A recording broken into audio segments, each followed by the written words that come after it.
Baik, selamat pagi. Assalamualaikum warahmatullahi wabarakatuh. Selamat siang, Bu. Assalamualaikum warahmatullahi wabarakatuh. Siang ya, Mbak ya. Oke, seperti biasa sebelum kita mulai perkuliahan hari ini, terlebih dahulu kita membaca doa agar perkuliahan hari ini berjalan dengan lancar. Membaca doa menurut agama dan kepercayaan masing-masing dipersilakan.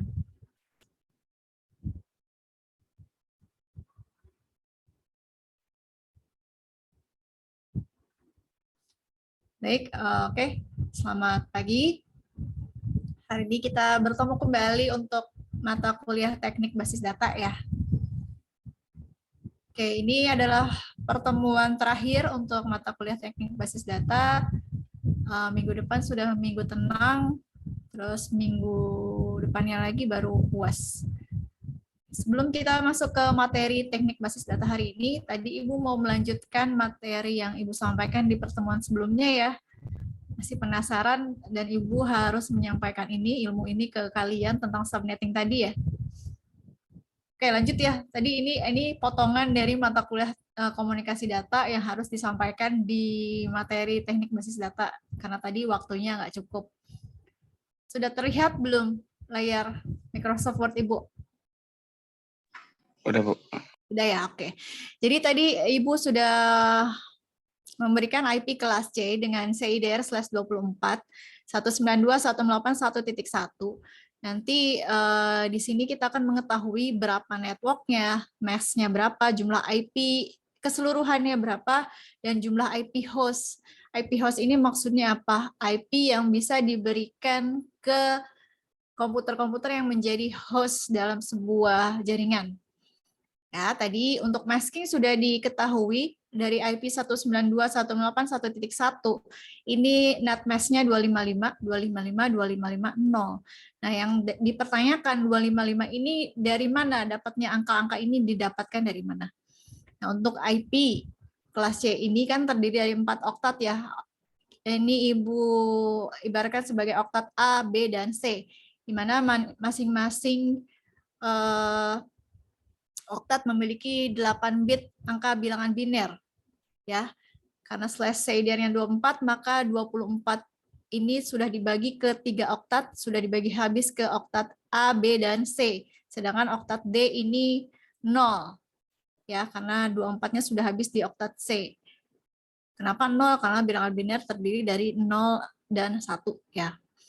Nah, yang memiliki angka biner 1 ini pasti punya angka di atasnya ini adalah angka kelipatan 2, di mana dimulai perhitungannya dari sebelah kiri atau kanan ya? Kanan ya? Kanan sebelah sini ya. Jadi untuk angka biner yang pertama kita kalikan 1, kemudian kalikan lagi dengan kelipatan 2, jadi kalikan lagi dengan kelipatan 2 lainnya. Jadi 1 kali 2, 2, 2 kali 2, 4, 4 kali 2, 8, 8 kali 2, 16, 16 kali 2, 32, 32 kali 2, 64, 64 kali 2, 128. Ini angka-angkanya. Jadi kalau misalkan di setiap oktat terdapat bilangan biner 1, maka harus dikalikan dengan kelipatan 2, di mana mulainya dari posisi sebelah kanan. Ya. Kalau 0, angka berapapun yang dikalikan 0 akan 0 hasilnya kan. Jadi ini hasilnya emang 0 gitu.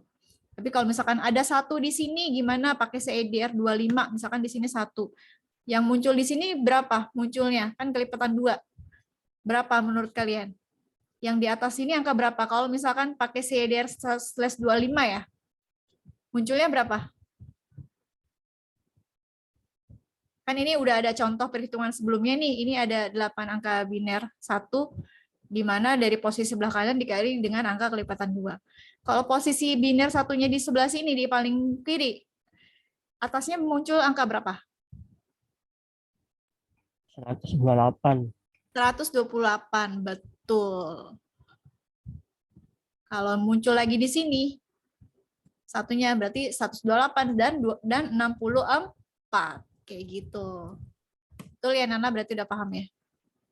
Oke, karena ini nggak ada angka 1, berarti 0 hasilnya. Nah, ini kita jumlahkan dari mulai 128 atau secara kebalik ya, ini sorry ngitungnya salah. Kebalik harusnya ya. Jadi 128 ditambah 64 ditambah 32 ditambah 16 ditambah 8 ditambah 4 tambah 2 tambah 1.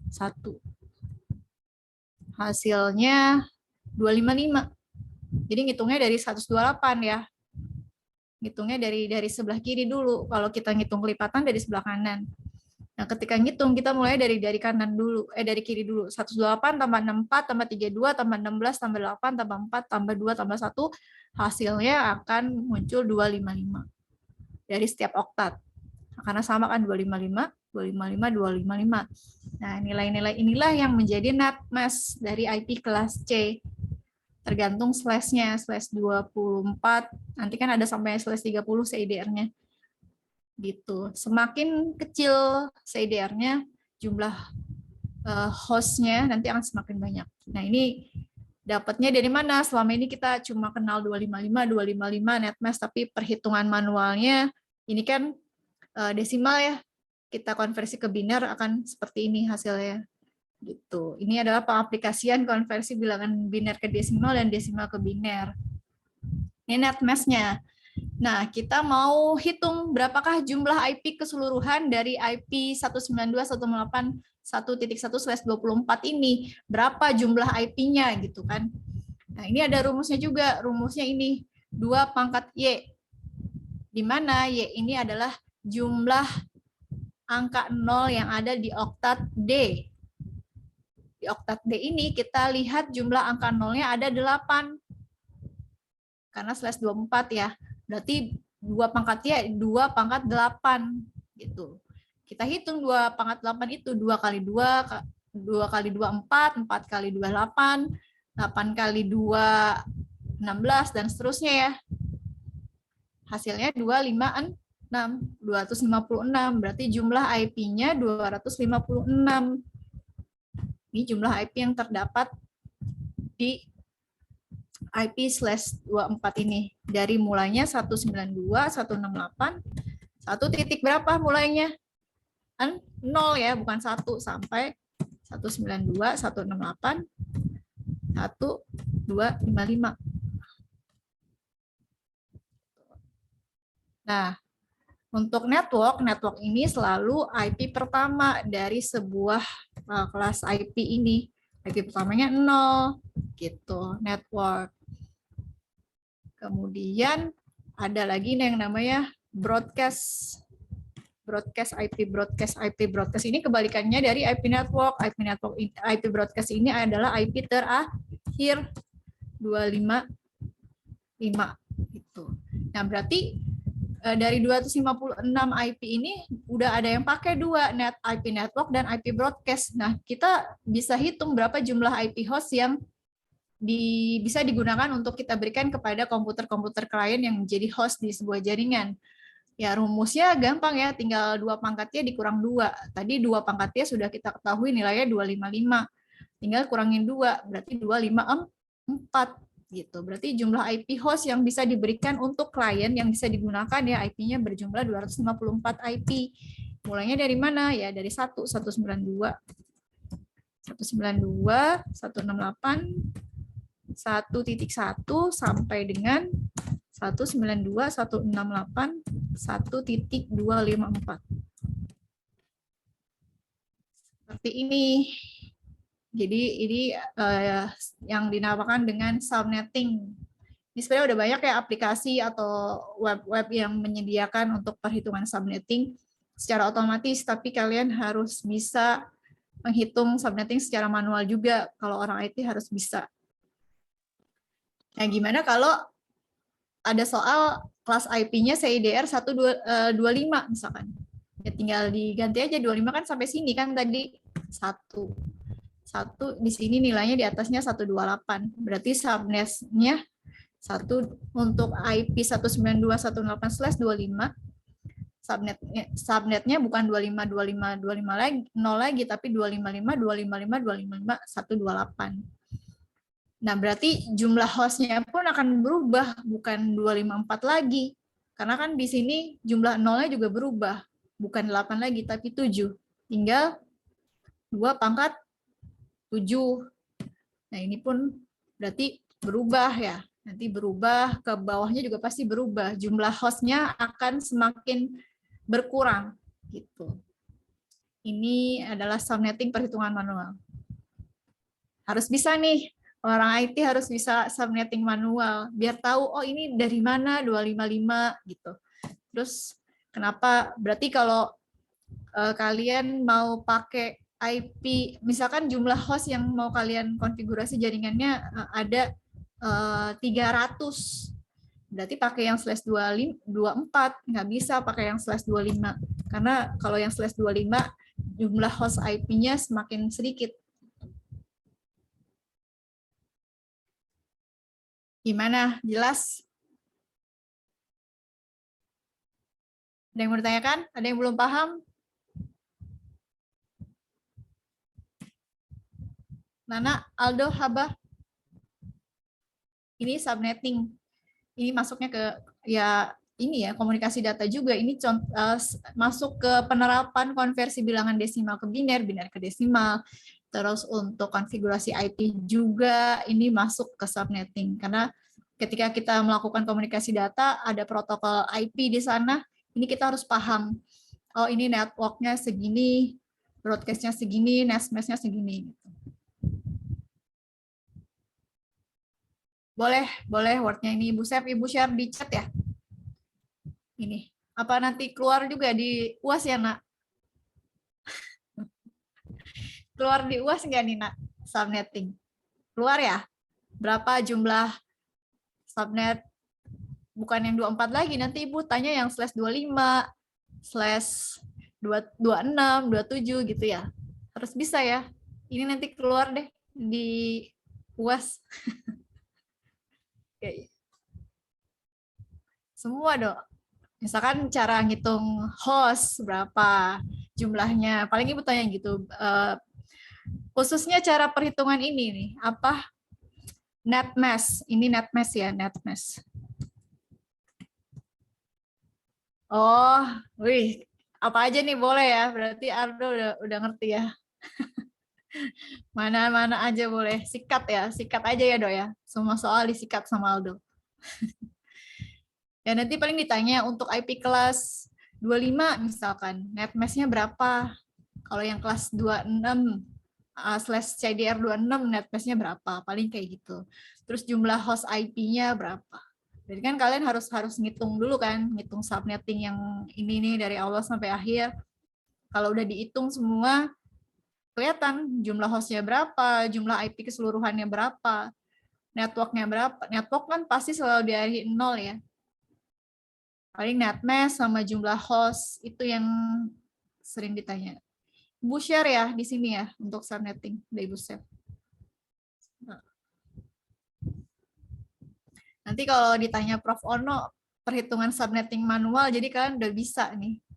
Ya, kalau otomatis kan banyak softwarenya. Ibu nge-share di mana ya? Kok nggak ada? Ntar Ibu cari dulu. Save as 15. Di 15, oh tapi di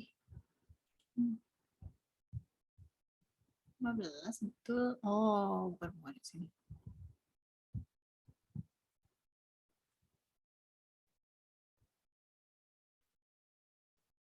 Dah, tuh. This error. Currently, oh iya bentar Ibu harus tutup dulu. Kalau masih dipakai nggak bisa dikirim ya. Aku cek dulu ada kesalahan nggak.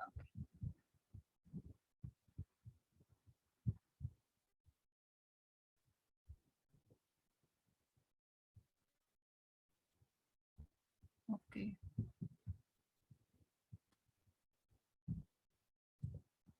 Jadi selain ngerti tentang konfigurasi IP, siapa tahu nanti pas kalian nanti ngelamar kerja gitu, khususnya untuk bagian IT, biasa suka ditanya nih, bisa subnetting nggak? Gitu. Subnetting manual bisa nggak? Biasanya kayak gitu. Jadi harus bisa juga. Udah ya, udah sampai ya subnetting ya. Tapi kalian harus tahu dulu perbedaannya CIDR/24/2526. Intinya semakin kecil CIDR, semakin banyak jumlah IP-nya. Semakin besar CIDR-nya, berarti semakin kecil jumlah IP-nya. Oke, sudah ya. Sudah dimasuk ya untuk subnetting. Sekarang kita masuk ke materi teknik basis data. Bocorannya ini subnetting nanti keluar di komunikasi data ya. Oke, lanjut ke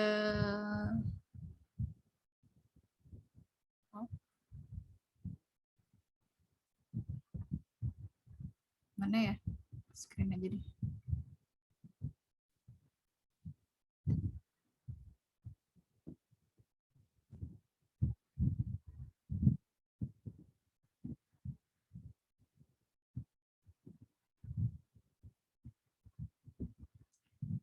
Kalau misalkan kurang jelas, nanti ada videonya juga subnetting. Nanti lihat di channel YouTube Ibu ya. Nama channelnya Millennial. Itu nama channelnya ya. Jangan lupa subscribe, like, dan komen. Nanti ada video subnetting.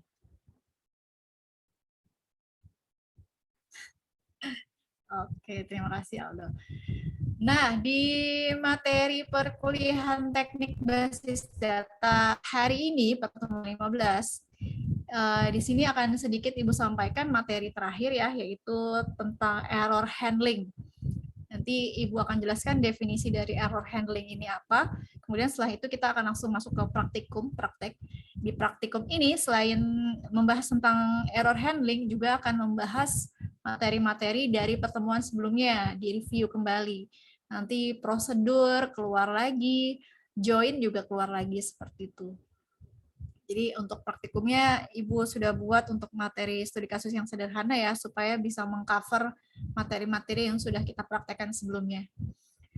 Oke, di pertemuan 15, untuk slide dan materi praktek juga sudah Ibu upload di e-learning. Kita langsung saja ke pembahasannya ya. Oke, error handling definisinya. Kalau kita breakdown, error itu artinya kesalahan ya. Ini bahasa Inggris. Sedangkan handling sendiri artinya penanganan. Jadi kalau disatukan, kalau kita satuin nih error handling itu apa? Error handling merupakan penanganan kesalahan pada berbagai macam keadaan dalam pemrograman. Jadi ketika kita melakukan input query pada MySQL database, misalkan kita sudah buat query-nya ternyata nggak sesuai dengan ekspektasi yang kita mau, berarti kan munculnya error. So ketika kita mau insert kan ada insert into bla bla bla, pas kita enter atau kita klik tombol save atau insert, ternyata nggak bisa, error. Itu kan suka muncul pesan kesalahan tuh dari MySQL-nya sendiri. Nah, ini dengan definisi error handling, kita bisa menyisipkan pesan untuk penanganan errornya sendiri, seperti itu. Jadi, ketika ada error, kita bisa memunculkan pesan sehingga si user yang menggunakan bisa merevisi apa yang di-inputnya, seperti itu. Lanjut, ya. Setiap kesalahan atau error atau warning atau peringatan yang muncul karena suatu perintah ini disebut dengan exception. Misalkan ada perintah insert tadi, tapi kita salah input datanya. Nah, itu kan muncul error atau warning. Nah, ini disebut dengan exception. Bagian exception ini ditujukan untuk menangani exception tersebut. Bagian ini disebut juga dengan exception handler. Sedangkan mekanisme atau cara penanganan exception itu disebut dengan exception handling. Jadi error handling dengan exception handling itu sama aja ya definisinya ya. Penanganan ketika terjadi error atau warning. Error atau warningnya kan exception. Jadi error handling atau exception handling ini sama. Jadi ketika ada yang bilang error handling atau exception handling, ini definisinya sama. Penanganan ketika terjadi kesalahan error. Contoh, pada saat kita menuliskan sebuah query dan data tersebut tidak ditemukan di dalam database, maka SQL akan membangkitkan exception no data found, yang berarti tidak ada data ditemukan. Misalkan kita mau menampilkan data select all from nama tabel, misalkan barang, harusnya kan muncul kalau misalkan tabelnya ada. Tapi ketika kita melakukan input query dengan tabel yang tidak ada, nanti kan muncul seperti notifikasi tersebut, no data found. Nah, ini adalah exception handler yang otomatis diberikan oleh si SQL-nya ya. Nah, di sini kita bisa membuat sendiri exception handling-nya gitu, menggunakan bahasa yang kita buat sendiri gitu. Jadi kita bisa menggunakan pesan yang akan kita munculkan ketika ditemukan data yang tidak sesuai dengan query yang kita buat. Nah, ini ada contoh-contoh exception atau pesan-pesan kesalahan yang muncul ketika user melakukan data tidak temukan dan lain-lain. Ada banyak kayak di sini, kalian bisa baca. Ada access into null, case not found, collection is null, cursor error open. Ini adalah macam-macam jenis exception atau error atau warning ya, yang sering dimunculkan ketika query-nya tidak sesuai seperti ini. Nah, untuk lebih paham lagi tentang error handling itu apa, kita langsung masuk ke praktikum ya. Jadi di sini di praktikum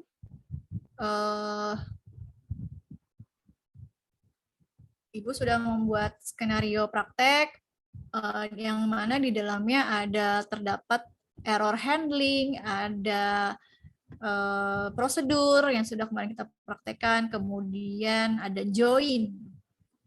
Jadi error handling yang Ibu masukkan untuk praktek ini adalah ketika kita memasukkan data pada sebuah tabel di mana data yang dimasukkan sudah pernah diinput sebelumnya, maka akan muncul pesan kepada user bahwa data tersebut sudah ada, maka gunakan kode barang atau kode jual yang lain, seperti itu nanti munculnya. Sudah di-download materi prakteknya?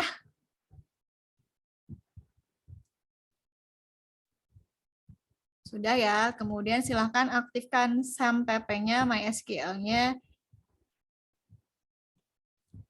Untuk materi praktek hari ini berhubungan dengan materi praktek yang minggu lalu ya, di mana kita menggunakan database inventory. Masih ada ya database inventory, di dalamnya ada tabel barang, ada tabel jual, ada tabel beli. Haba bisa ikutin prakteknya atau enggak nih? Laptopnya masih error?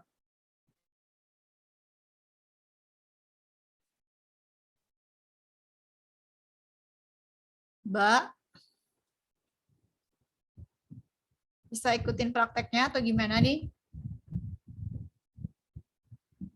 Mbak. Iya, Bu.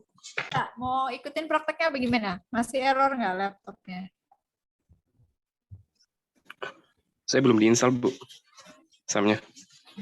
Berarti belum nggak bisa ikut praktek ya? Sepertinya, Bu. Oke ya, kita gunakan kembali database inventory yang sudah kita buat di minggu sebelumnya ya. Jadi kalian silahkan aktifkan dulu SAMPP-nya untuk mengaktifkan Apache dan MySQL. Sini show database. Ya, sini terdapat database inventory ya. Database inventory yang sudah kita buat sebelumnya kita gunakan kembali. Use inventory. Nah, di sini perintah yang pertama gunakan database inventory sudah. Kemudian tampilkan kembali tabel-tabel yang ada di database inventory tersebut. Yang kita bisa lihat di sini show tabel. Pakai S ya. Nah. Iya.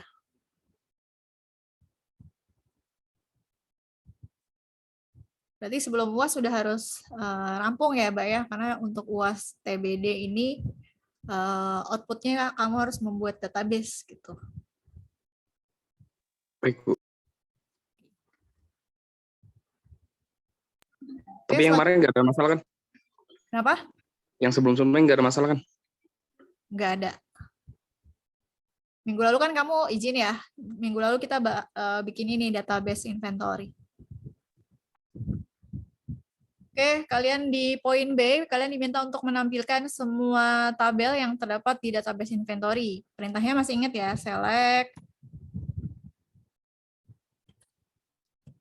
select bintang from, pertama tabel barang. Oke. Di tabel barang, kemarin kalian hanya membuat 4 field ya, ada kode barang, nama, satuan, dan stok ya. Di tabel barang kalian ya. Ini tabel barang, ada tabel sebentar, tabel jual, terus ada tabel beli. Ini dimunculkan dulu semuanya tabel-tabelnya. Nah, ada perbedaan di tabel barang. Ya, di tabel barang ini ada di poin yang C, di poin C. Di tabel barang di minggu lalu kita hanya membuat 4 field.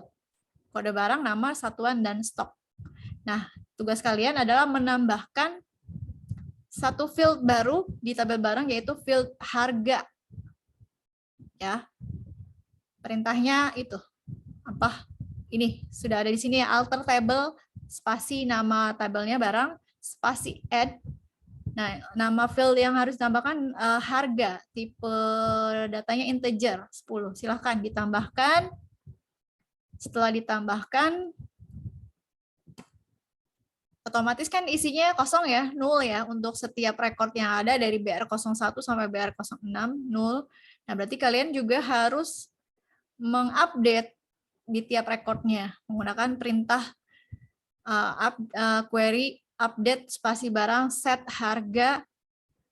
Nah, ini contohnya ya untuk melakukan input data. Boleh kalau kalian mau pakai PHP MyAdmin biar lebih cepat untuk ngisi datanya, boleh. Untuk mau pakai cara yang ini juga boleh. Yang penting ada field baru dengan nama harga dan fieldnya terisi. Mau pakai CMD boleh, mau pakai PHP MyAdmin boleh, biar lebih cepat misalkan. Itu boleh, silakan ya.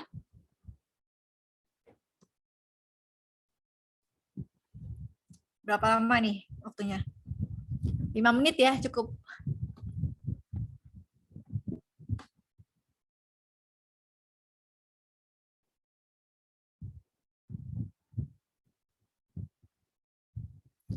Jadi diisi dulu untuk harga. Untuk BR001 15.000, 23.000, BR003 4.500, BR004 35.000, BR005 3.000, BR006 48.000. Kalau sudah diisi, ditampilkan kembali datanya seperti ini.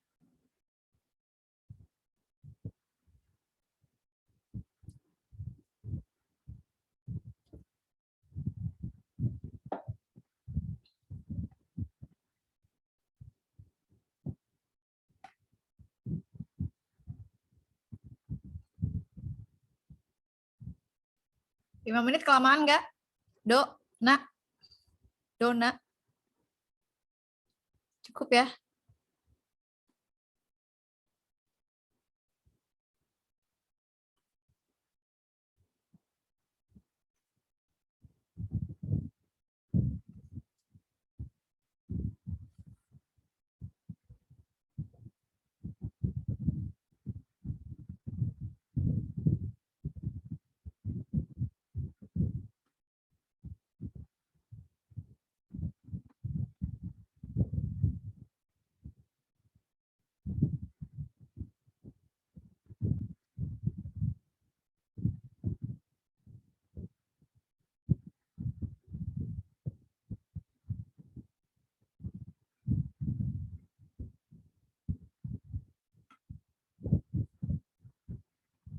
Kalau udah chat ya, sudah Bu gitu. Jadi kita bisa lanjut atau bilang aja Bu udah.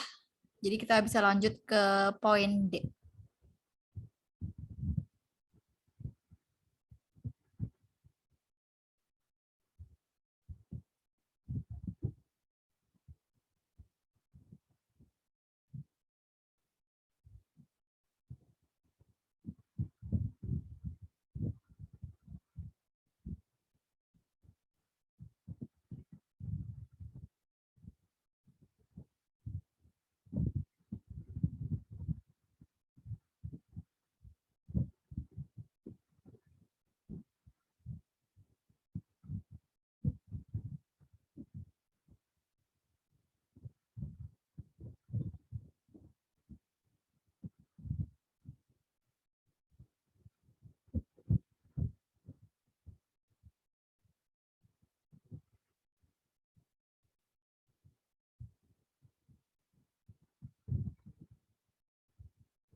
Gimana? Sudah?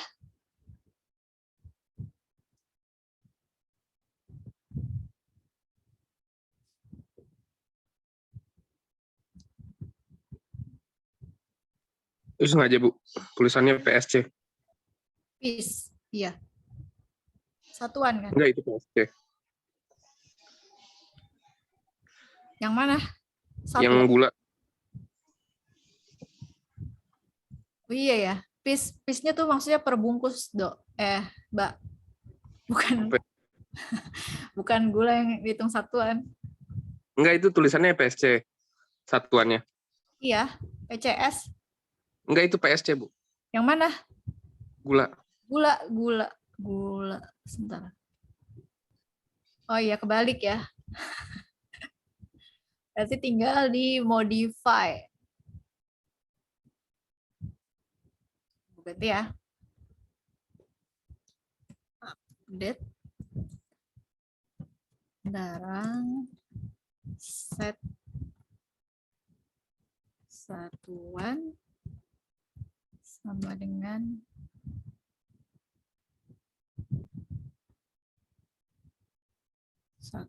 satuan PCS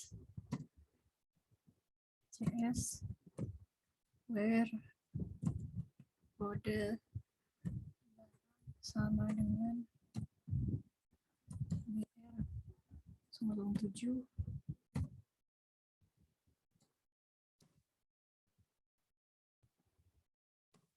Dah. Oke.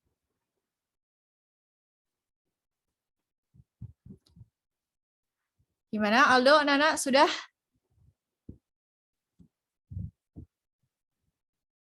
Haba sambil nyimak ya, walaupun nggak praktek, jadi biar ngerti prosedur itu apa. Iya, sambil nyimak, Ibu. Anak sudah, Aldo sudah. Oke ya. Lanjut ya, berarti untuk yang poin A sampai C sudah. Sekarang kita masuk ke yang poin D. Poin D ini kita membahas tentang prosedur ya. Kita sudah membahas tentang prosedur di 2 minggu yang lalu. Nah, kita mau lihat ada prosedur apa saja yang sudah kita buat di database inventory ini. Tampilkan ya prosedurnya menggunakan perintah show prosedur status koma enter. Nah, di sini terlihat ya prosedur-prosedur yang sudah kita buat sebelumnya di database inventory sini. Jadi kalau di PHP MyAdmin kita mau lihat, tinggal kita buka database inventory. Kemudian di sini ada prosedur ya, ada prosedur sini yang bisa kita gunakan gitu. Jadi tidak usah mengetik kembali query-query yang sering kita gunakan. Jadi cukup menggunakan prosedur. Oke, muncul ya prosedurnya ya. Nah, tadi pada saat kita mau menampilkan tabel barang, kita kan menggunakan perintah select bintang from barang gitu ya. Muncul seperti ini. Nah, di sini Ibu minta kalian untuk membuat prosedur baru untuk menggantikan query select bintang from barang ini. Jadi ketika kita ingin menampilkan tabel barang ini, tinggal memunculkan menggunakan prosedur. Gitu. Ya. Karena query-nya cuma satu, yaitu select. Ya, jadi untuk membuat prosedur ini, kita bisa langsung menggunakannya di sini. Ya, jadi di poin yang ini kita membuat prosedur baru yang fungsinya untuk menggantikan query select all from barang. Silakan ini perintahnya ya di sini ya. Kita buat perintahnya. Kalau Ibu udah buat di sini ada create spasi prosedur spasi barang, terus kurung tutup kurung buka, langsung enter. Kemudian di bawahnya langsung kalian masukkan query-nya, select bintang from barang titik koma. Jadi prosedur ini tanpa menggunakan parameter ya. Jadi tanpa menggunakan parameter in atau parameter out. Jadi prosedur yang kita buat ini tanpa menggunakan parameter seperti itu. Nggak pakai return, Bu? Nggak pakai. Jadi langsung begini. Kayak kelas ya? Kalau return tuh buat function. Kalau prosedur nggak ada return. Kayak kelas ya, Bu? Iya. Sama kan pemrograman ya? Apa jangan-jangan ini pemrograman? Bisa. Kan mirip-mirip. Kan ini query pemrograman database. Sering kepake ya, Bu? Sering dipakai kalau untuk akses database sih, untuk memudahkan pengaksesan database. Kalau nanti nge-link ke aplikasi pihak ketiga ya. Kalau misalkan untuk mengakses database kamu gunakan pemrograman lain, ini bisa gitu. Kalau ini saya izin tanya, Bu. Kalau misalkan kita fetch data array kan itu biasanya pakai select from barang. Nah, itu bisa nggak pakai kelas ini? Pakai apa namanya? Pakai prosedur call barang gitu. Bisa, justru apa prosedur ini ya itu untuk memudahkan pengaksesan menggunakan bahasa pemrograman lain. Jadi nanti dari pemrograman lain tinggal manggil si prosedurnya aja gitu. Jadi prosedur ini bisa dipakai, bisa digunakan di itu yang tadi kamu bilang untuk nge-fetch data menggunakan bahasa pemrograman lain atau aplikasi lain gitu. Jadi tinggal manggil prosedurnya aja. Tanya Nana no. Nah, master ya. Bisa kan Nah ya?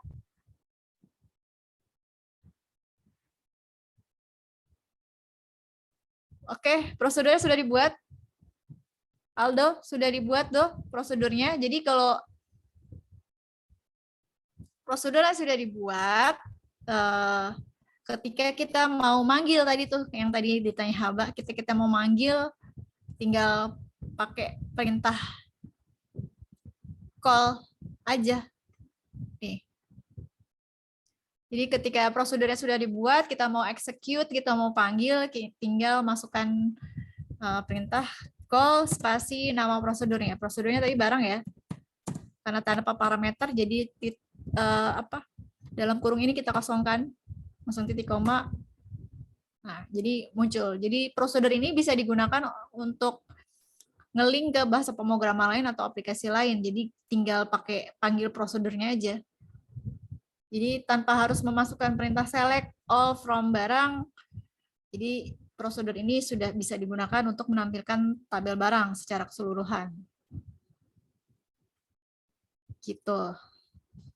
Bisa, Nana sudah, Ibu mau lihat coba Nak prosedurnya yang tadi kamu buat.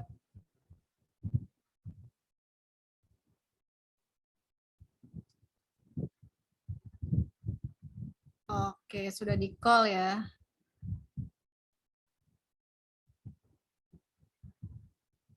Kurung tutupnya. Oh, karena tanpa parameter, tanpa kurung buka kurung tutup pun bisa ya. Oke. Oke, terima kasih Nana. Aldo, gimana Dok? Sudah jadi prosedurnya?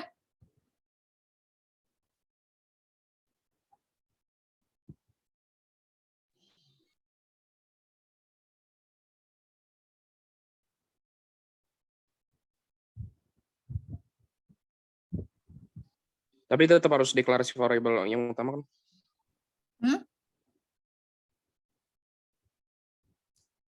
Iya, harus deklarasi dulu. Barang. Oke, good. Thank you, Dok. Oke, lanjut ya ke poin materi yang selanjutnya. Yang F. Nah, yang F ini di materi yang poin F, kita sudah mulai membahas tentang error handling. Error handling ya, jadi ketika kita mau menginput data, misalkan kita mau input data barang, pas input kita masukkan kode barang yang sama, misalkan BR007. Otomatis kan data tersebut tidak bisa masuk ke dalam tabel barang karena kode barang yang mana yang menjadi primary key itu harus unik, tidak boleh ada yang sama. Itu kan muncul pesan kesalahan kan, pesan error atau warning. Nah, ini kita bisa membuat penanganan error tersebut dengan pesan yang kita buat sendiri, kemudian memberikan solusi juga. Misalkan kalau kita menginput data tanpa melakukan kesalahan, data tersebut masuk dan berhasil, tapi ketika kita menginput data tapi ada kesalahan, maka akan muncul pesan kalau proses tersebut gagal dan data tersebut tidak dimasukkan. Seperti itu. Itu yang disebut dengan error handling.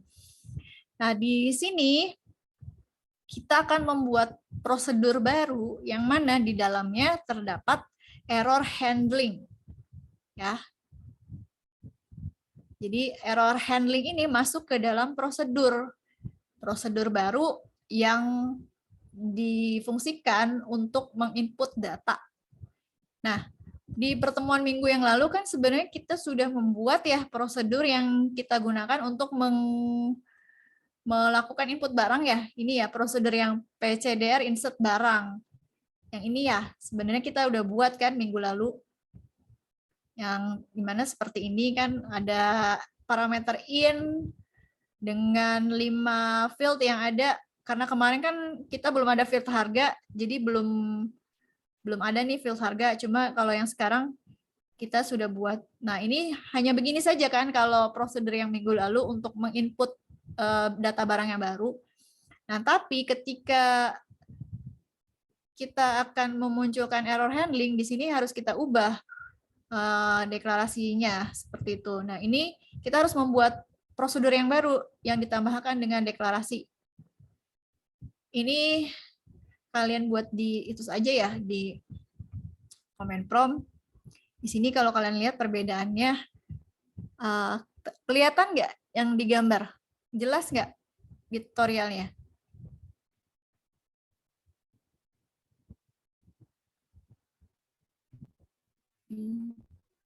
Sebentar. Nah. Sinyalnya merah, Bu. Merah sinyalnya. Kenapa tuh? Sinyal apa? Sinyal Ibu. Merah. Udah terlihat belum nih? Yang poin F, di sini kita akan membuat prosedur baru, yang mana prosedur tersebut adalah prosedur insert barang yang berfungsi ketika kita melakukan barang secara otomatis. Nah, tapi bedanya sama yang prosedur insert barang yang kemarin, prosedur baru ini ditambahkan dengan error handling. Gitu. Nah, kalau kalian perhatikan di sini ada backslash D sama slash 2 kali ya. Ini adalah delimiter ya. Delimiter ini adalah yang digunakan ketika kita akan membuat prosedur, function, dan trigger. Nah, untuk delimiter sendiri sebenarnya bisa menggunakan simbol apa aja, bisa garis miring, bisa simbol dolar gitu ya. Nah, kalau SQL sendiri kan simbol atau ya simbol yang digunakan untuk mengakhiri query kan titik koma ya, titik koma. Nah, ketika kita mau membuat prosedur, membuat function atau trigger tidak bisa menggunakan titik koma. Nah, kita harus buat delimiternya sendiri gitu. Nah, di sini Ibu pakainya delimiter dengan diakhiri garis miring nih 2 kali. Nah, berarti untuk menampilkan perintah yang kita input pada saat membuat prosedur juga harus diakhiri dengan garis miring 2 ini gitu. Tapi kalau di sini Ibu pakainya tanda dolar 2 kali, berarti ketika untuk menampilkannya pun harus menggunakan tanda dolar gitu 2 kali. Nah, tadi Ibu bilang delimiter ini digunakan untuk membuat prosedur, tapi tadi kok pertama pas kita bikin prosedur barang itu tidak pakai delimiter. Nah, ini ya. Ketika tadi kita bikin prosedur di poin mana ya? Di poin E ya. Di sini kan di poin E kita buat prosedur. Kok nggak pakai delimiter, tapi kok bisa, Bu? Iya, karena kita hanya menggunakan satu query select aja gitu. Tapi ketika kita menggunakan banyak query dalam satu prosedur, kita harus menggunakan delimiter seperti ini. Gitu. Ya, jadi silahkan buat prosedur yang baru yang digunakan untuk menginput data dan di dalamnya ada error handlingnya. Gitu. Jadi ketika kita nanti kalau sudah jadi nih prosedurnya nanti bisa langsung kita terapkan. Nih Ibu contohkan dulu ya. Di sini sebelumnya Ibu kan sudah buat prosedurnya ya. Jadi Ibu tinggal memanggil prosedur tersebut. Misalkan Ibu akan memanggil prosedur, Ibu bikinnya insert BRG dengan parameter. Misalkan Ibu mau input data dengan kode barang yang sudah ada ya di sini ya, misalkan BR007. Ini kan kode barang udah ada sebelumnya nih. Kita lihat apakah bisa masuk atau tidak ke dalam data ke dalam tabel barang. Terus nama barangnya ganti apa ya? Susu misalkan. Terus satuannya terus jumlahnya 15, harganya 20.000.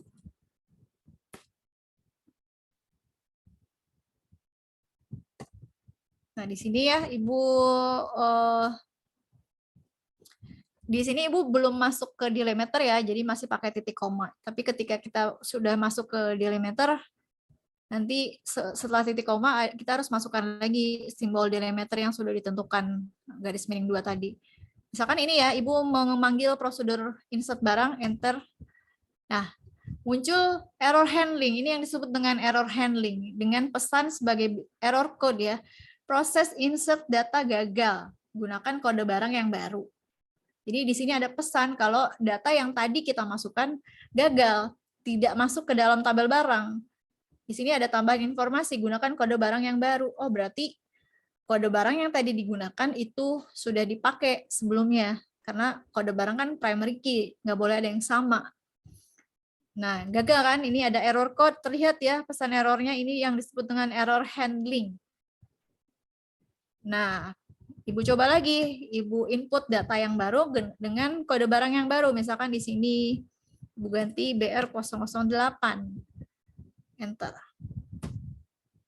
Nah, di sini ada pesan lagi message yang diberikan, proses insert data berhasil. Nah, ini kan artinya data yang tadi diinput sudah masuk. Ini merupakan error handling. Jadi seperti itu pengaplikasian dari error handling sendiri.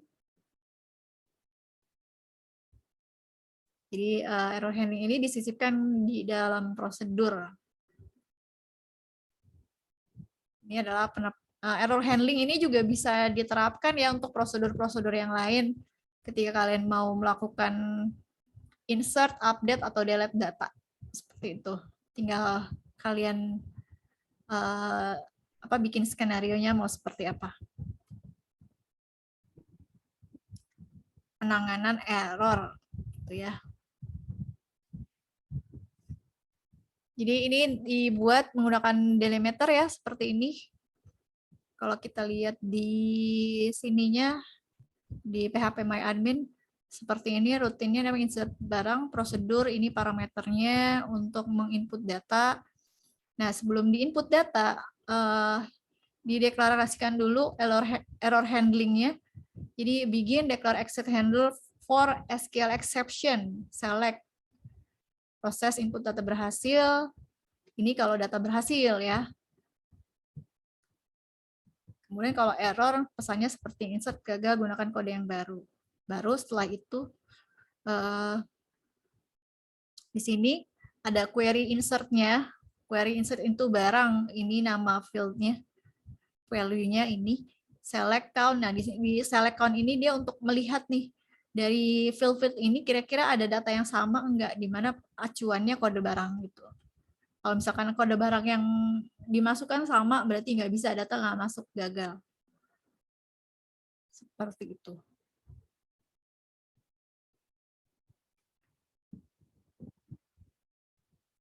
Lima menit ya, silakan.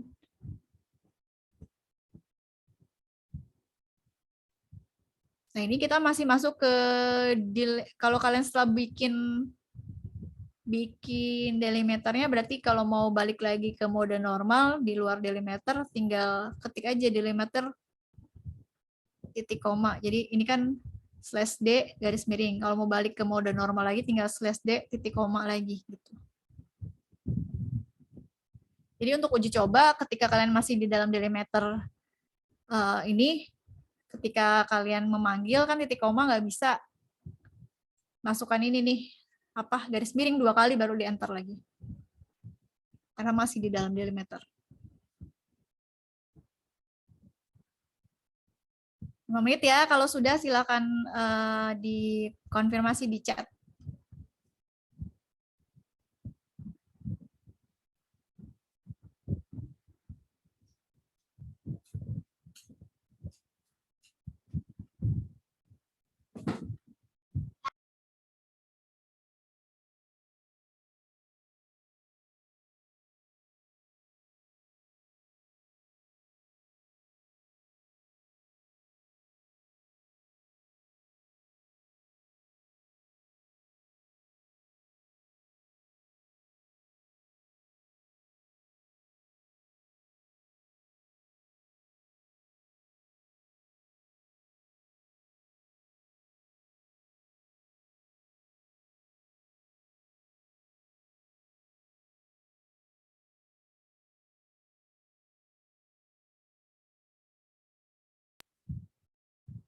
Nah, kalau berhasil untuk membuat error handling pada prosedur insert barang, kalian bisa lanjutkan untuk membuat error handling pada prosedur insert jual pada tabel jual juga ya. Jadi di sini ada 2 prosedur baru yang kita buat menggunakan error handling pada poin F dan G. Silahkan dibuat dulu, berarti 10 menit ya waktunya ya untuk membuat prosedur baru, prosedur insert barang dengan error handling di dalamnya, dan prosedur baru yang jual dengan error handling di dalamnya. Kan kalau prosedur insert jual juga sudah kita buat ya kemarin ya. Kalau kalian masih ada di dalam mode delimiter, kalian tinggal edit aja di PHP My Admin untuk yang insert jual. Tinggal edit, tinggal kalian tambahkan error handlingnya.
Kok di Google nggak ada, Bu? Google, Eh, nyari apa? nyari error handling. Bisa pakai exception handling juga. Kalau tadi kan hampir sama ya. Di Google banyaknya exception handling.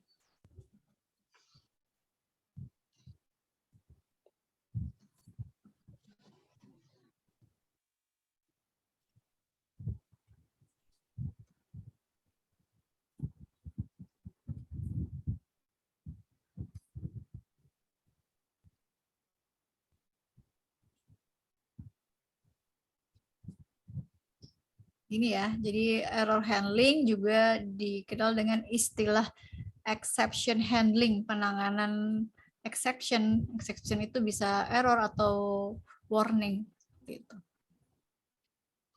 Exception handling.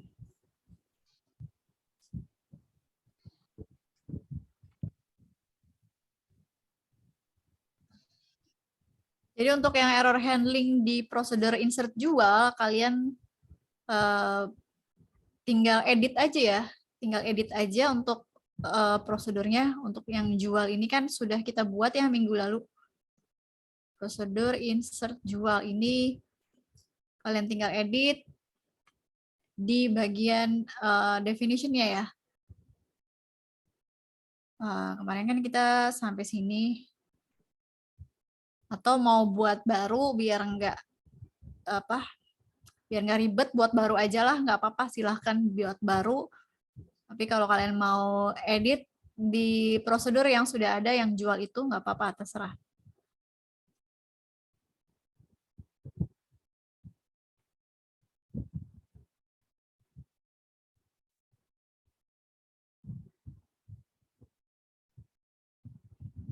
Kalau untuk yang jual pun sama ya prosedurnya. Ketika kita panggil call namanya pcdr in. Sini Ibu sudah buat prosedur jual.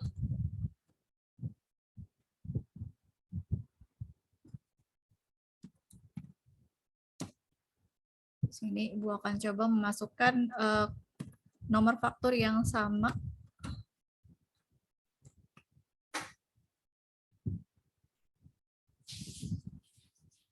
Ambilin dulu. Select.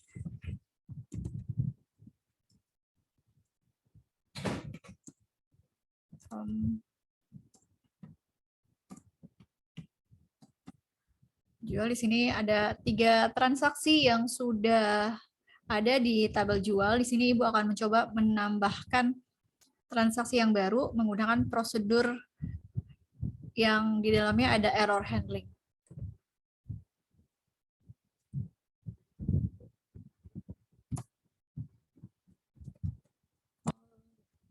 CDR.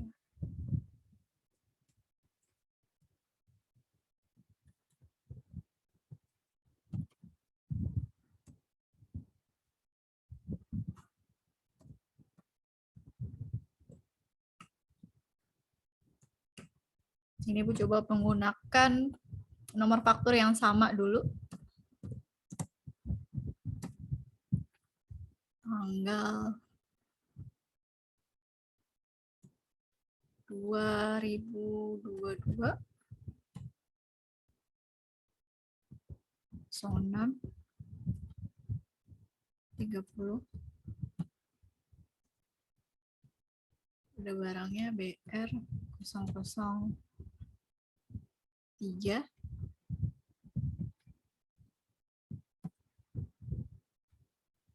Jumlah belinya 2 misalnya. Nah, di sini muncul error code di mana error code-nya memberitahukan kalau proses penjualan gagal karena nomor faktur yang diinput sama. Jadi di sini pesannya gunakan nomor faktur yang berbeda. Tapi kita harus mengganti nomor faktur yang berbeda. Input yang sama. Nah, ini baru berhasil. Proses penjualan berhasil, kita lihat lagi apakah sudah masuk. Nah, udah masuk ya. Ini untuk tanggal nggak masuk. Apa ya? Tanggal. Kita lihat.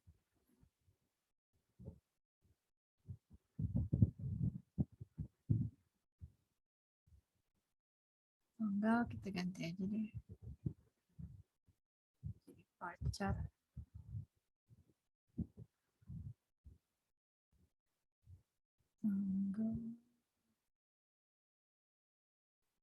Kalau tanggal berarti harusnya pakai slash dong.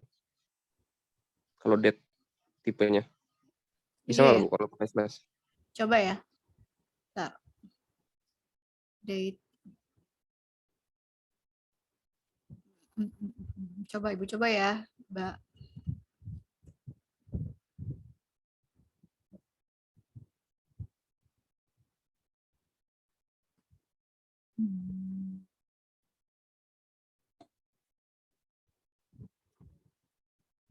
Ini 06 berarti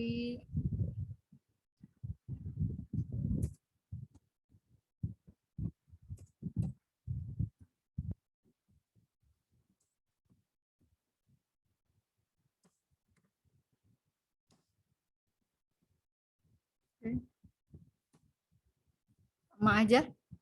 Pakai apa ya kalau date ya? Input.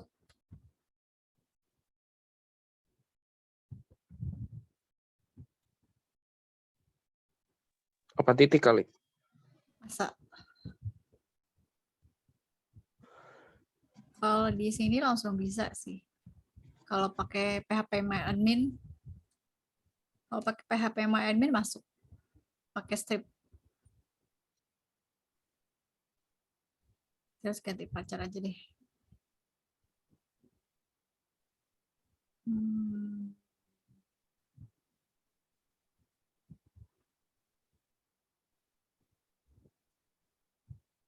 Gimana Aldo sama Nana sudah?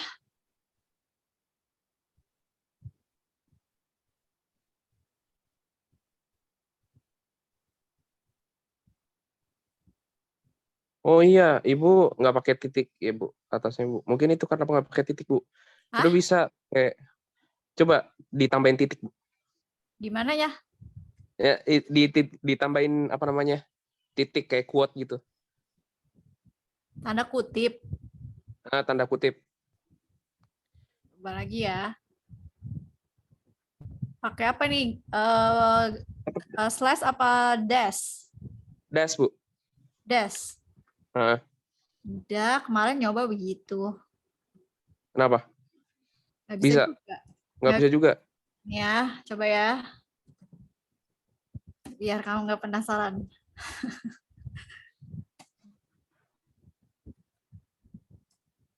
Hmm.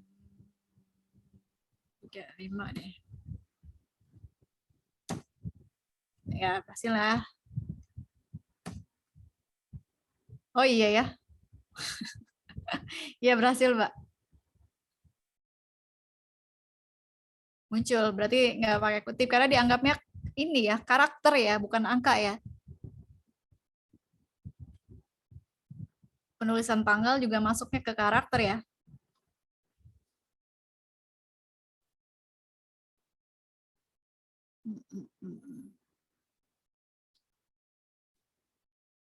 Mbak, Iya, Bu. iya berhasil. Iya, Bu. Makanya dianggapnya karakter ya, Wah, saya kurang tahu, Bu. bukan angka maksudnya gitu. Iya, Bu.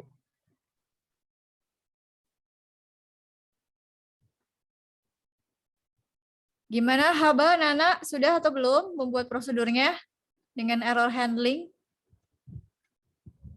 Kalau sudah ditampilkan ya.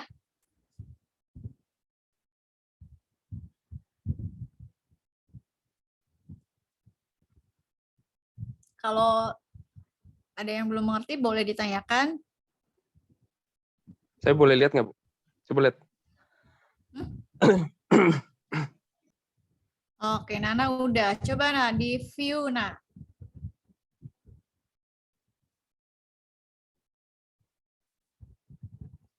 Sampai G. G, G, G. Iya, sampai G doang. Nanti yang ini bareng-bareng.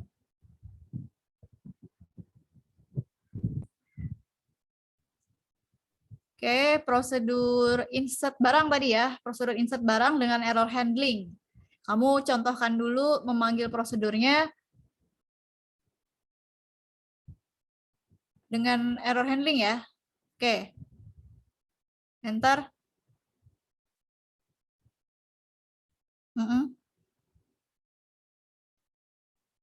Terus data gagal. Oke, coba masukkan dengan data yang benar, Nak. Oke, udah berhasil itu error handlingnya.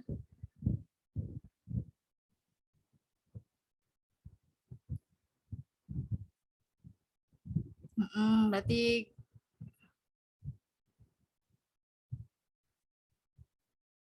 ya pakai data yang baru. DR 008 misalnya. Jangan gula lagi, gula kan udah ada. Susu.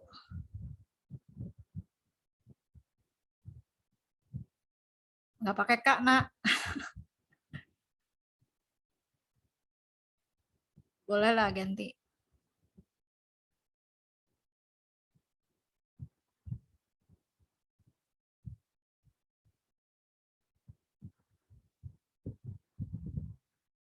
Susu Nana mahal ya, 83.000.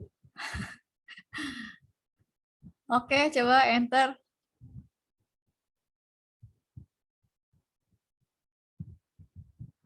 Kok nggak ada ininya, Nak? Nggak muncul error handlingnya. Proses pemasukan datanya berhasil, tapi error handlingnya gagal ya. Karena error handlingnya muncul ketika datanya gagal aja. Tapi ketika data muncul, nggak ada ya error handlingnya ya. Terus ini udah buat Oh, di kamu mananya? kurang tuh Nak. Apanya select into-nya. Kan ada select into-nya. Oh iya. Diedit aja, diedit di PHP MyAdmin-nya, ditambahin select into.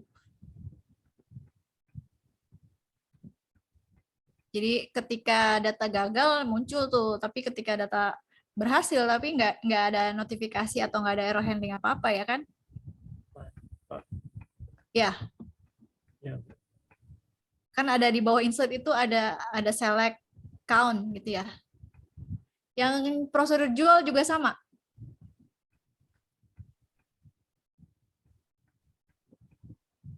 Yang G Itu kan yang F. Ini yang G-nya juga sama ya berarti, Nak? Iya, Bu. Oke, direvisi dulu ya, Nak ya. Oke, Bu. Siap. Oke. Aldo. Gimana, Dok?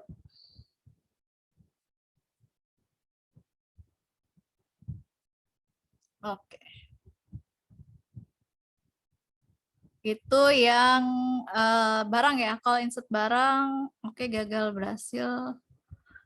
Oke, yang prosedur insert barang dengan error handling di tabel barang sudah. Oke, sekarang yang G belum ya.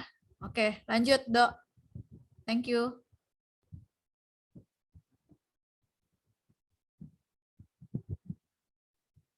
Oke.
Ibu berarti ngerjain project back end dong, Bu? Banyak. Enggak. Bukan guru, Mbak. Bukan. Hah? Enggak. Enggak.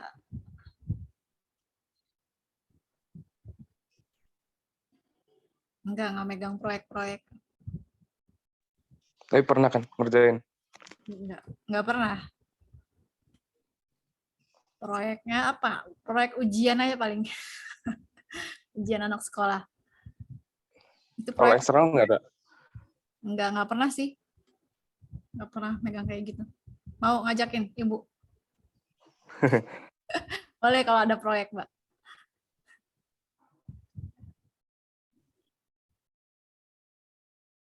Berarti full time ngajar, Ibu? Iya, full time ngajar. Nggak tertarik untuk masuk swasta gitu, perusahaan? Enggak lah, udah enak di pendidikan aja. Lebih fleksibel sih waktunya. Kalau untuk Tapi bukan PNS, Bu? belum. Enggak Oh, belum. iya. Oh, nggak tertarik. Kemarin kan untuk guru tuh udah nggak ada guru PNS, adanya guru PPK, guru dengan perjanjian kerja, jadi kontrak 5 tahun. Kalau untuk guru, kemarin itu Ibu udah sempat apply cuma nggak lanjut ke tes karena penempatannya jauh-jauh dari lokasi rumah gitu. Iya sih, biasa jauh-jauh. Iya, karena kan yang gelombang 1 itu diutamakan untuk guru yang sudah honor di sekolah tersebut.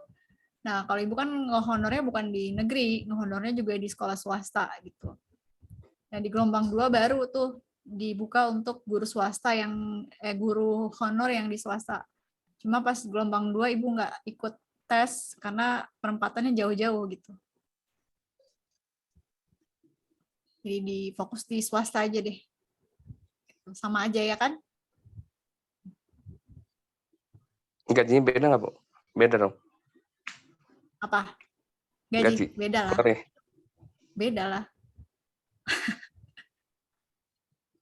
Pilihan sih ya, pilihan orang ketika milih untuk ikut PNS atau WPK atau memutuskan untuk di swasta kan pasti pilihan, balik ke pilihan masing-masing ya.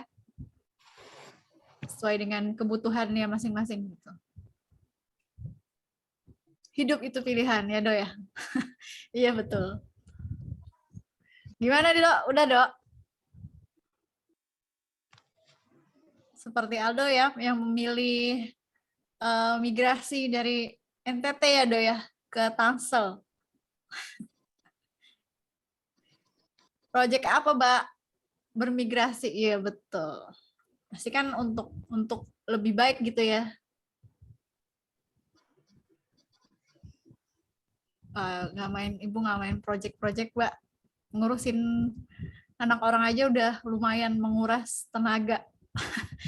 Beda ya kalau ya kalau beda dengan kampus, kalau di kampus, kalau anak mahasiswa nih, mahasiswa mau ngerjain tugas, nggak ngerjain tugas ya nanti outputnya tinggal dinilai gitu kan, si dosen tinggal main nilai, si mahasiswa ngerjain nilai kasih nilai bagus, kalau nggak ngerjain tugas ya kasih nilai jelek gitu ya, simpelnya itu. Dia masuk kuliah kasih nilai bagus, nggak masuk kuliah kasih nilai jelek. Tapi beda ketika jadi guru menghadapin siswa. Kalau siswa enggak, siswa nggak masuk, siswa nggak ngerjain tugas, si guru nggak bisa masa bodoh, harus dikejar, harus jemput bola gitu. Jadi bukan hanya membimbing dari segi akademisnya, harus dari sisi personalnya pun harus dirangkul gitu. Jadi ketika si murid nggak masuk sekolah atau nggak ngerjain tugas atau nggak ngumpulin tugas, itu si guru harus nyari tahu, harus follow up. Kenapa nih anak nggak masuk gitu? Kenapa nih anak nggak ngerjain tugas gitu? Jadi harus kayak gurunya yang ayo dong kerjain tugas, ayo dong masuk. Jadi sampai kalau misalkan siswa nggak masuk, sampai nyamperin ke rumahnya gitu, nge-follow up ke orang tuanya, sampai segitu ya kalau jadi guru. Beda dengan ketika jadi dosen gitu. Kalau jadi dosen, hitungannya sama mahasiswa, lu masuk, lu ngerjain tugas, dapat nilai bagus, lu nggak masuk, lu nggak ngerjain tugas, ya udah nilai lu jelek gitu ya. Tapi beda ketika kita di sekolah, itu guru harus pendekatannya harus lebih intens gitu. Jadi si guru bertanggung jawab penuh ketika si anak nggak masuk sekolah, nggak ngerjain tugas, itu harus benar-benar di follow up sampai si anak masuk dan ngerjain tugas gitu. Itu sangat menguras waktu juga gitu. Jadi nggak mikirin proyek-proyek gitu, Mbak. Ngurusin siswa aja udah lumayan gitu. Iya, Bu. Rasa kan beda ketika kamu sekolah dan kuliah ya, beda ya? Iya, Bu. Gimana, Dok? Ayo, Dok, di view, Dok. Yang ubah edit prosedur di insert jual, Bu, ubahnya di database. Iya. Jadi kalau kemarin Ibu kan udah buat tuh ya prosedur, sebentar, udah buat prosedur insert jual kan di pertemuan sebelumnya kita udah buat ya. Nah, ini diedit untuk ditambahkan error handling gitu ya. Nah, ini kan prosedurnya nih di PHP MyAdmin. Edit untuk parameternya sama, tetap ya paling kamu tinggal ngubah ininya aja, Dok. Ini kan tinggal di copy nih dari prosedur yang sebelumnya, paling tinggal kamu ganti kata-katanya kan. Kalau yang di tabel barang kan gunakan kode barang yang baru. Kalau di tabel jual gunakan nomor faktur yang berbeda gitu. Terus paling kata-kata di proses insert barang berhasil diganti ke proses penjualan. Ini yang ini sampai sini tinggal kamu copy tuh. Nah, paling kamu agak mengedit sedikit di bagian ini, insert into jual. Tambahin values. Kalau kemarin kan di sebelumnya nggak ada values, ya langsung aja insert into jual values di sini. Nah, tapi ini tambahkan values, terus tambahkan juga nih field-fieldnya. Terus tambahkan select count dengan field-field yang ada. Gitu. Tapi terserah kamu lebih gampang ngedit atau buat baru gitu. Tapi kalau mau ngedit, kalau yang deklarasi error handlingnya kan ini kita bisa copy paste. Paling tinggal kita ganti aja kata-katanya yang sesuai. Terus kalau kemarin kan insert into jual values. Values-nya di sini. Nah, values-nya dipindahkan ke belakang. Terus yang field ini tinggal kita copy aja dari sini. Tambahin select count. Kita copy lagi. Where, nomor faktur. Gitu.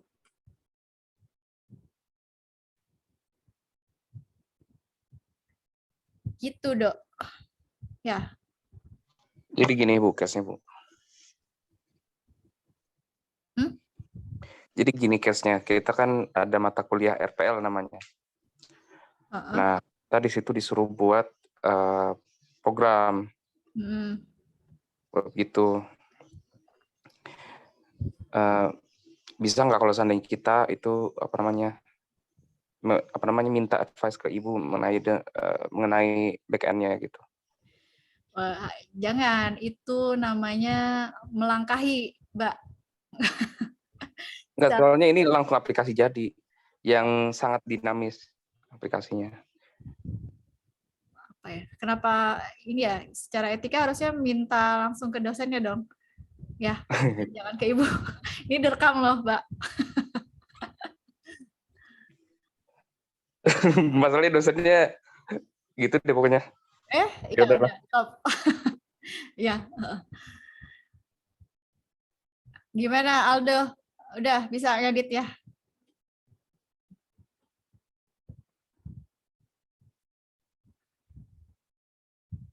Nana, gimana, Nak? Sudah diedit?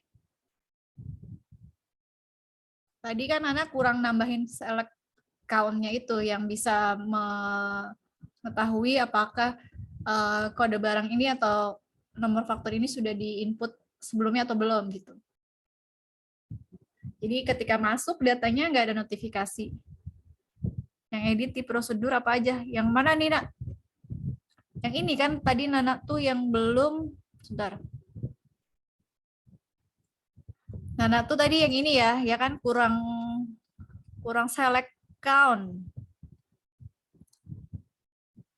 Iya itu udah. Oke, berarti tapi udah bisa. Udah diuji coba belum? Dijalankan ketika kamu input data baru, data berhasil masuk, ada error handling ya gitu, ada pesan yang ditampilkan. Oke, view ya, coba.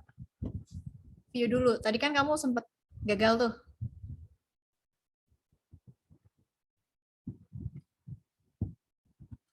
Oke, coba masukkan lagi. Nah, yang baru coba BR 008. 09. 8 udah masuk belum?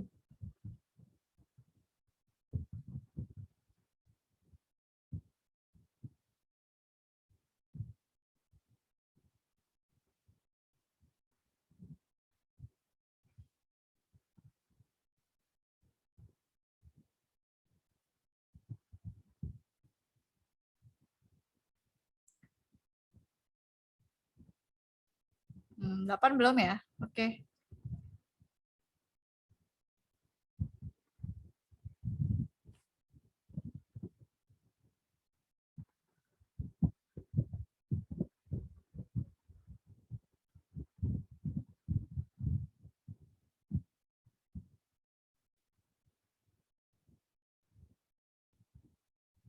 Susu misalnya. Enggak. Udah ya. Tapi tadi nggak ada yang datanya nggak muncul tadi. Oh iya.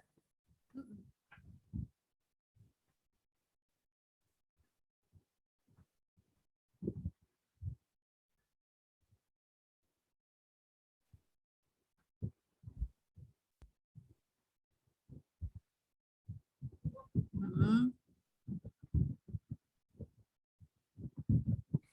gagal. Oh, berarti udah masuk. Nah, coba yang baru. Ganti biar 009.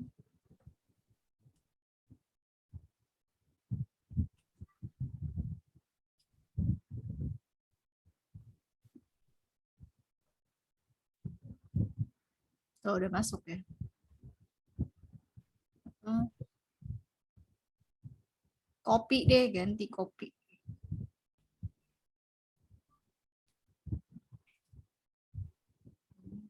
Berapa aja lah. Mm-mm. Oke, sudah berhasil ya untuk prosedur insert barang dengan error handling. Tinggal yang jual ya, Nak ya. Yang mana, Bu? Prosedur jual yang poin G sudah. Yang ini kan. Yang Ah, jual. lagi ngedit ya. Iya, Bu. Oke. Ada, Bu. Oke, sambil kalian ngedit ini karena waktu tinggal 15 menit lagi ya. Jadi kita langsung masuk ke materi praktek yang baru. Yang jual nanti deh ya. Yang jual nanti sambil kalian edit. Yang jual nanti ya, Aldo, Nana. Sekarang kita masuk ke yang jual, yang poin G ini intinya sama. Kalian harus menambahkan error handling pada prosedur insert transaksi baru untuk tabel jual gitu ya. Ini prosedurnya. Jadi kurang lebih prakteknya sama. Bedanya ini diterapkan di tabel jual ketika kalian ingin menginput data baru. Sekarang kita masuk ke poin yang H. Yang poin H ini kita menggunakan perintah atau query join ya. Di mana di sini kita akan menampilkan dua tabel sekaligus, yaitu tabel jual dan tabel barang. Jadi ketika kita munculkan tabel jual aja, ini kan yang kelihatan hanya nomor faktur, tanggal, kode barang, dan quantity. Tapi kita tidak tahu kode barang ini barangnya apa gitu dan harganya berapa gitu ya. Nah ini ketika di kasir kita harus menampilkan, kita harus tahu kode barang ini nama barangnya apa, harganya berapa, seperti itu ya. Jadi di sini yang poin H kita akan tampilkan dua tabel sekaligus menggunakan join. Perintahnya select bintang from tabel jual inner join dengan tabel barang using kode barang, kode BRG. Nah, di sini maka muncul akan ditampilkan dua tabel sekaligus ya, di mana yang inner join-nya menggunakan kode barang. Kode barang ini kan ada di tabel jual dan ada di tabel harga barang gitu ya. Jadi ketahuan nih pembelian dengan nomor faktur 002, dia beli barang dengan 001 ya. Quantity-nya 3. Nah, ini kode barang 01 itu Rinso, dia beli Rinso. Ini harga satuannya, stoknya tinggal 9, harganya 15.000 gitu. Nah, tapi dari dua tabel ini kita tidak mengetahui berapakah jumlah yang harus dibayar oleh si pembeli ketika si pembeli membeli Rinso sebanyak 3 dengan harga satuannya 15.000. Ini tidak tampil kan jumlah total harga yang harus dia bayar, nggak tampil kan ya. Nah, harusnya kan kita tahu tuh berapa jumlah yang harus dibayar si pembeli ketika dia membeli Indomie 2 gitu, dia harus bayar berapa gitu. Nah, di sini kita juga menggunakan join masih menggunakan join tapi menggunakan ini ya istilahnya S dengan parameter S. Jadi di sini kita tambahkan field baru ketika tampil muncul field baru yang sebenarnya tidak ada di database gitu ya. Yang sebenarnya tidak ada di database jual maupun database barang gitu. Jadi masih pakai join. Jadi perintahnya yang ini ya, yang poin I. Yang poin I ini menampilkan dua tabel sekaligus dengan field virtual ya. Jadi hanya tampil di output saja, tapi sebenarnya tidak tampil di database. Jadi pakai S yang sudah kita pelajari sebelumnya. Jadi field total bayar ini tidak ada di tabel jual, tidak ada di tabel barang. Tapi ketika si user meminta, datanya ada. Jadi ini bisa digunakan untuk memudahkan, menghemat ruang penyimpanan database seperti itu ya.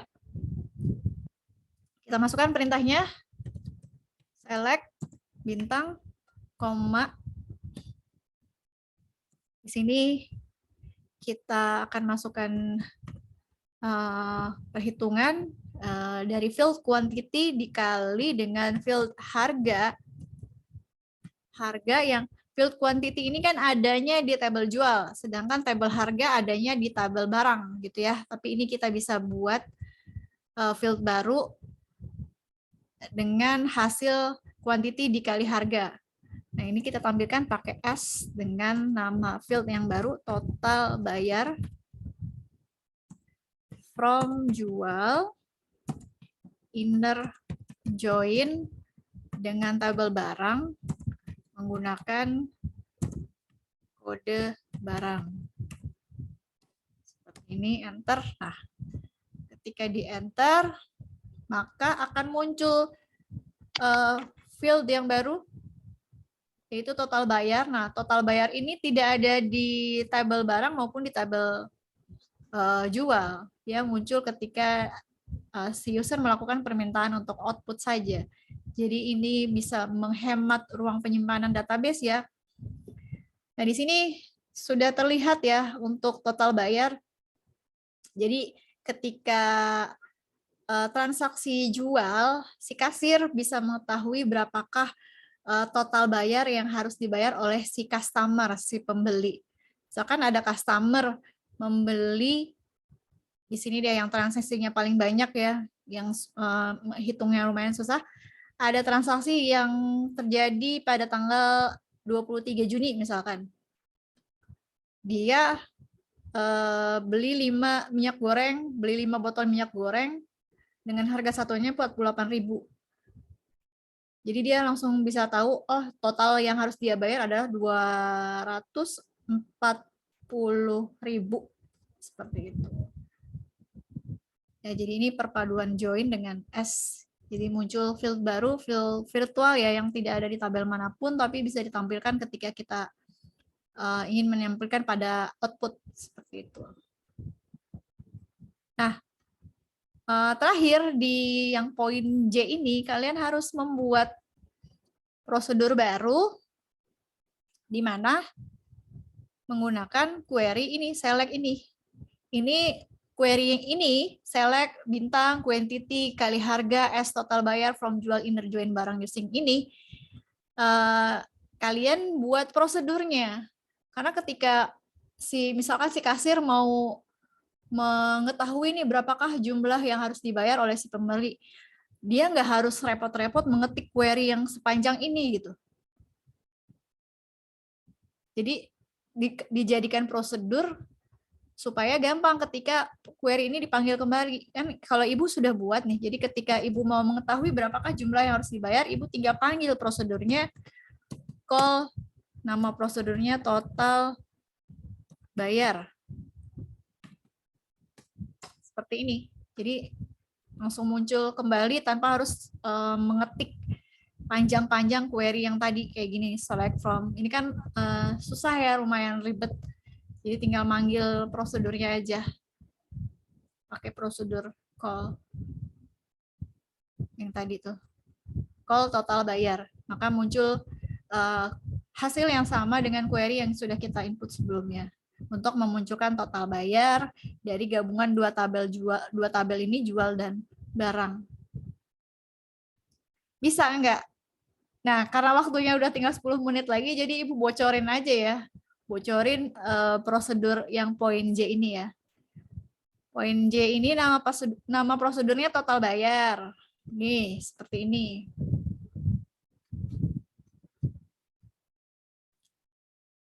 Nih, untuk prosedur total bayar yang tadi, nama prosedurnya total bayar, tipenya prosedur, tidak ada parameter, ya parameternya dikosongkan saja. Terus untuk definitionnya hanya seperti ini. Yang tadi, query yang tadi.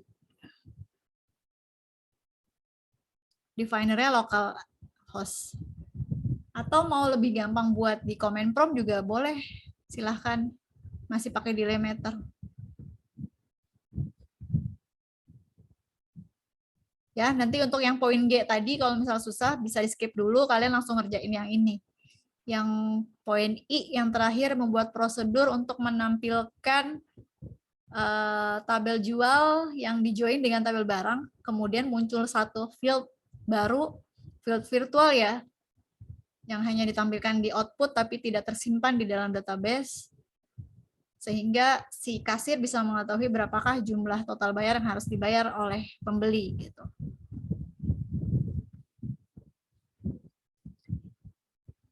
Ini biar gampang Ibu copy deh nih. Copy ya. Silakan kalian.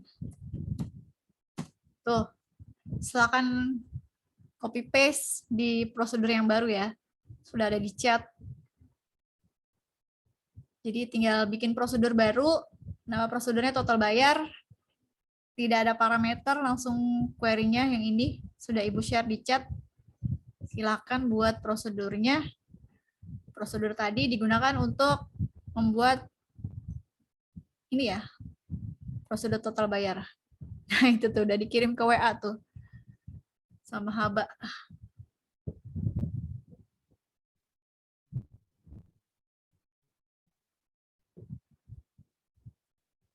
Ya, jadi ini untuk memudahkan sistem kasir ya sebenarnya. Jadi dua tabel ditampilkan di dalam satu menggunakan inner join, kemudian ada tabel tambahan. Kalau aplikasi transaksi gini, biasanya kalau di retail itu biasanya pakai VB atau pakai apa, Bu? Buat ngebuat GUI-nya, Bu. VB mah yang dasar banget ya. Ya, pakai Visual Studio. Oh. Ibu belum pernah bikin program, Mbak. Sudah. Oke, Aldo, silakan tampilkan, Dok. Pakai app inventor aja, Mbak, biar gampang. App inventor tanpa ngoding. Iya, yang poin I. Tapi kalau yang G udah tadi nggak apa-apa ditampilkan sekaligus. Pakai ini aja, comment from. Call, langsung di call. Yang I-nya udah?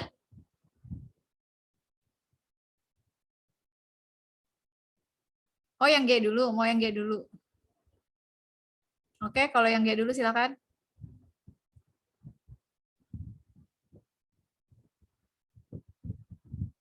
Hmm.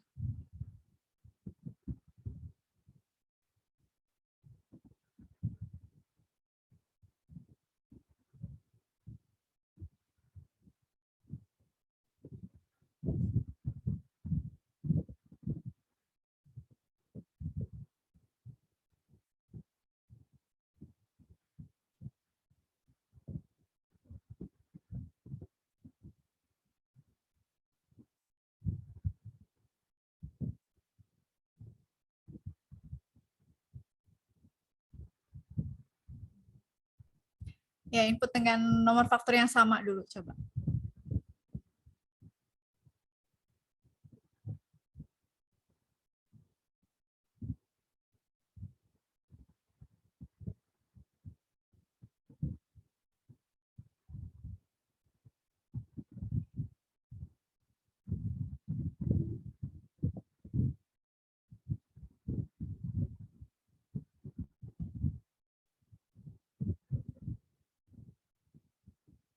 Langsung di komen prom aja, Mbak. Mbak Do.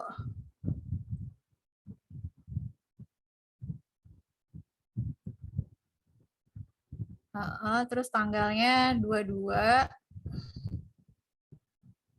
Langsung input tanggal kan? Ya. Fill record yang pakai kutip, Do.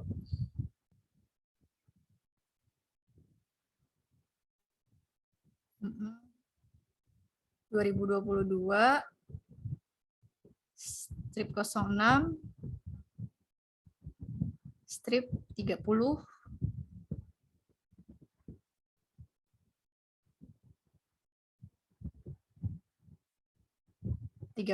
tanggal hari ini, kutip, terus kode barangnya bebas, BR 002 boleh.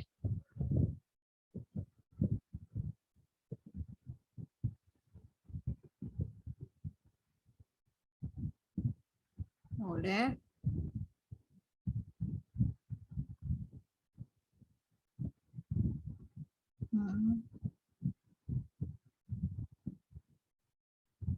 Oke. Oke, karena kode barangnya sama, kode nomor fakturnya sama ya, jadi gagal. Sekarang ganti nomor fakturnya coba. Tinggal jadi ganti 003 ya.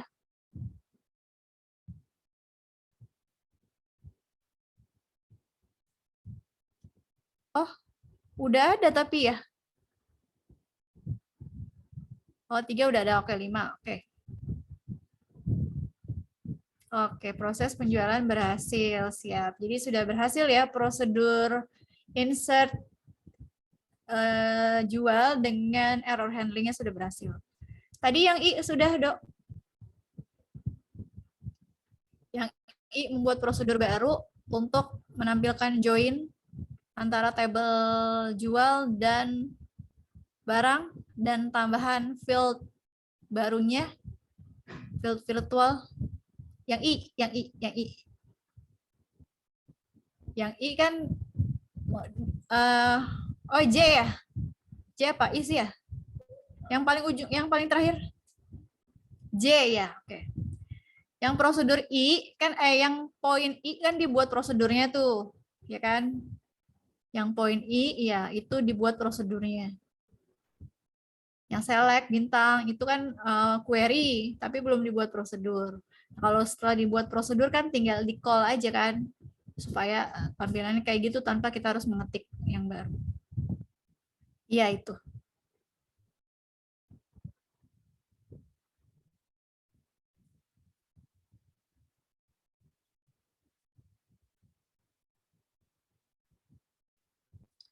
Oke, sudah berhasil ya, Aldo. Sudah beres semua ya. Terima kasih, Aldo. Good. Nana gimana, Nak?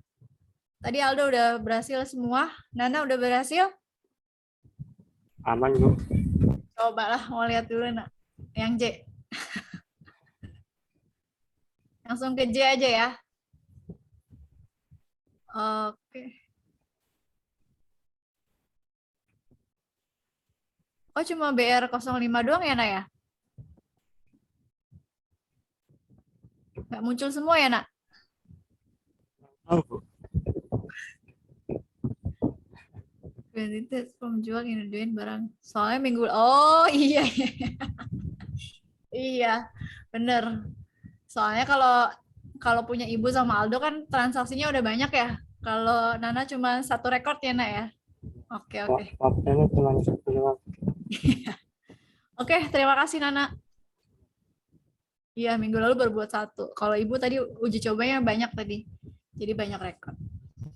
Oke, udah bisa semua ya. Nanti untuk Haba, Ibu harap praktek di rumah ya kalau aplikasinya sudah kamu install. Oke, waktu sudah menunjukkan jam 12.00, materi kita pun sudah habis dan sudah kita praktekkan semua.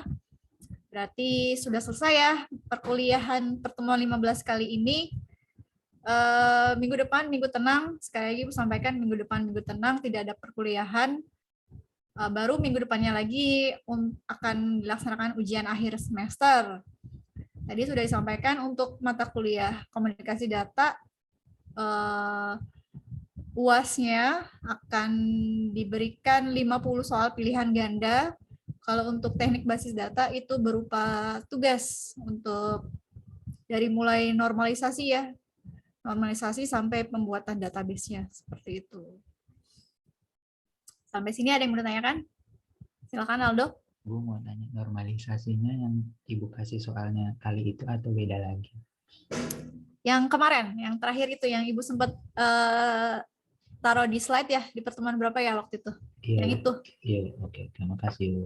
Kan udah dikerjakan jauh-jauh hari ya, jadi aman ya. Sama Aman. proses apa enggak, Bu? Hah? Sama semua apa kagak? Apa ada beda-bedanya soalnya? Atau sama semua? Oh ya, lihat nantilah ya. Nanti di database-nya juga nggak hanya cuma database, tabel-tabel gitu doang ya. Jadi nanti ada penambahan sedikit kalau nggak prosedur atau apa gitu ya. Aman lah, aman pokoknya ya. Oke, ada yang mau tanyakan lagi? Udah jelas Bu. Jelas ya, baik. Oke, seperti biasa, sebelum kita tutup perkuliahan hari ini, mari sama-sama kita membaca doa terlebih dahulu supaya ilmu yang kita pelajari hari ini bisa bermanfaat untuk kita ke depannya. Berdoa menurut agama dan kepercayaan masing-masing dimulai.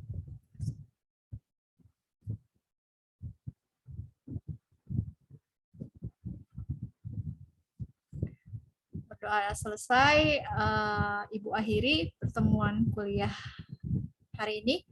Kurang lebihnya mohon maaf. Wassalamualaikum warahmatullahi wabarakatuh. Selamat siang. Waalaikumsalam. Terima kasih banyak Bu Terima ilmunya. kasih banyak, Bu. Terima kasih banyak, Bu. Sama.